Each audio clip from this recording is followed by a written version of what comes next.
Hello everyone and welcome to the Vortex, where lies and falsehoods are trapped and exposed. I'm Michael Voris, coming to you from the Vatican, where there are conflicting reports about a potentially explosive 6-year-old dossier, up to now largely forgotten. The 300-page dossier dates back to the final months of Pope Benedict's pontificate, and reports from multiple sources is that it is now circulating in various corners of the city here. Conflicting reports about its disturbing content seem to hinge on uncertainty about whether possible redacted versions of it are being seen by some, while others are seeing the original. Additionally, questions are arising whether the original dossier, if there is just one original, was just the groundwork for a possible dossier containing much more damning information.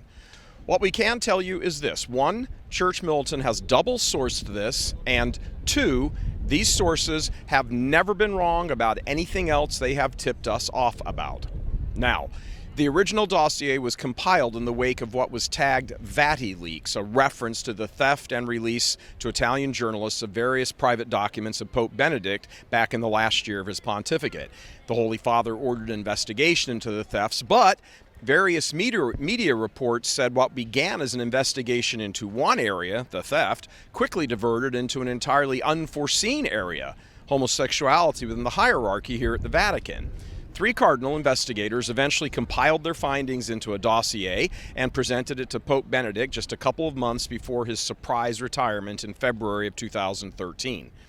Despite the intrigue surrounding the dossier and rumors of its salacious details and various prelates and cardinals being named, it fell off most people's radar and into obscurity once Benedict's retirement and Francis's subsequent election began dominating the headlines. Still, for the past 6 years, people here in Rome and elsewhere have had some quiet interest in whatever became of it, and now there may be some answers. According to reliable sources, it was stumbled upon by authorities at a drug-fueled homosexual party on the top floor of the Congregation for the Doctrine of the Faith in March of last year, 2017. It was the apartment of Father Luigi Capazzi. The Pope had given him the apartment at the urging of homosexualist Cardinal Francesco Coco Palmerio. Now, reports are when the bust happened, Coco Palmerio himself was present, but permitted to leave before arrests started being made, and during the raid, authorities confiscated the dossier in a sweep of the apartment and a number of vehicles.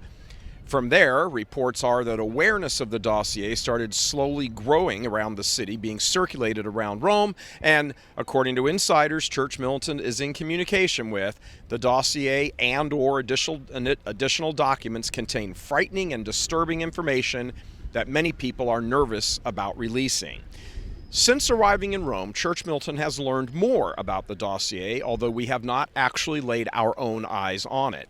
Some of those who have tell us that the information is not just about homosexuality within the Roman and Vatican clergy, but also satanic rituals, which, if true, would be beyond explosive. On this point, faithful Catholics here in Rome and other locations of late have been speculating and quietly discussing that the evil which seems to have gripped so many levels of the church is beyond usual human failings of sin and bad judgment, that there seems to be something directly diabolical at work here. Indeed, Archbishop Vigano speaks about the direct work and presence of the demonic and all that is currently going on in the church, but he isn't alone at pointing a finger at the diabolical. For the past few decades, there has been much argument back and forth about, for example, Father Malachi Martin's declarations that satanic rituals were taking place here in Rome involving various members of the hierarchy. The controversial Roman exorcist Gabriel Amorth, who died 2 years ago, God rest his soul, warned publicly about the very real presence of the diabolical in Rome and the Vatican. Adding to all this, numerous churchmen will tell you privately that among the sinister players at work in the hierarchy are various Freemasons, some in extremely influential positions, hidden in plain view. Aspects of Freemasonry have long been associated with Satanism, so connections between active homosexuals, Freemasons, and satanic practices here in Rome shouldn't really come as that much of a surprise. Freemasons have long sought the overthrow of the Catholic Church, and infiltration into the clergy and hierarchy of morally corrupt agents, including active homosexuals, is a known tactic used by Freemasons as well as communists, as testified to by former Communist Party member Bella Dodd. So when a number of very public issues begin to collide, they feed this rumor mill, which may very well be true. For example, the staff Pope Francis came out carrying at the opening Mass of the Youth Synod very much resembled a Wiccan stang used by witches. The very public display of what looked like a gay pride cross being worn by the Pope at one of the sessions. The Vatican, of course, had quick explanations for all of this in the face of an explosion on social media, best summed up as, "What the hell is all this?" But the very fact that the Vatican had to offer explanations for what even looked like symbols of witchcraft, sorcery, and sodomy adorning the person of the Pope shows, at the very least, a completely out-of-touch Vatican, and in many people's minds, something far, far worse. Additionally, as we mentioned, Freemasonry is the sworn enemy of the Catholic Church, being officially, publicly condemned by more popes than any other single thing in the Church's history, even as recently as by Pope Benedict. Yet, since he became Pope, Francis has been lauded publicly, officially praised on no less than 60 different occasions by Masonic lodges all over the world, and the Vatican has failed to repudiate any one of them. So the nexus here between Freemasonry and homosexuality and Satanism and political socialism simply fuels the believability of reports about a dossier and later documents detailing all of this.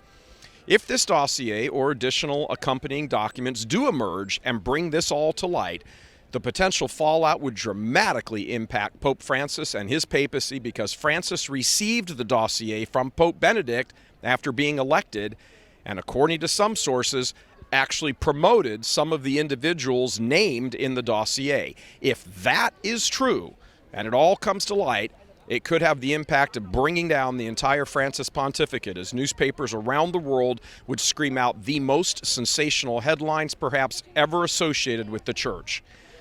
All of this is happening against the backdrop of increasing challenges to the Pope's apparent embrace of homosexuality, financial scandals involving the Papal Foundation with a shady $25 million deal pushed by homosexual predator Theodore McCarrick, whose career was resurrected by Francis, the announcement of at least 2 federal investigations back in the U.S., and charges that while he was Archbishop of Buenos Aires, he protected predator priests.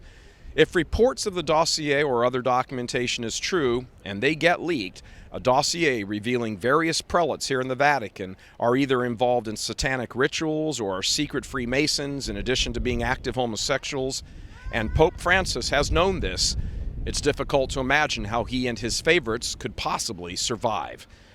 Rome is always full of rumors and rumors about rumors, but sources tell Church Militant the content of this is solid and reliable, and a cover-up of all of this is going on. For example, some Vatican sources have recently come out and completely denied earlier news reports from LifeSite News, for example, that a drug-fueled gay party even took place last March in 2017, much less arrests made and evidence taken.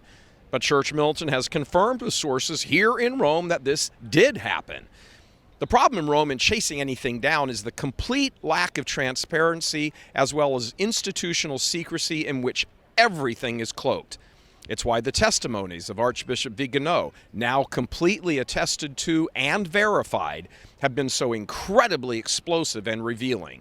They have drawn back that veil of secrecy and given people a look behind the scenes at how sexual and financial corruption can run wild in such a climate of little accountability and transparency. Almost everyone asked about McCarrick, for example, except multiple cardinals lying through their teeth back in the U.S., say they had heard rumors about McCarrick.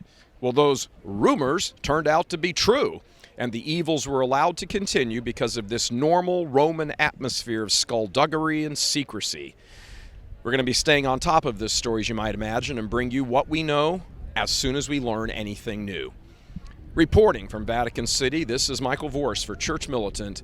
God love you, and please keep us in your prayers.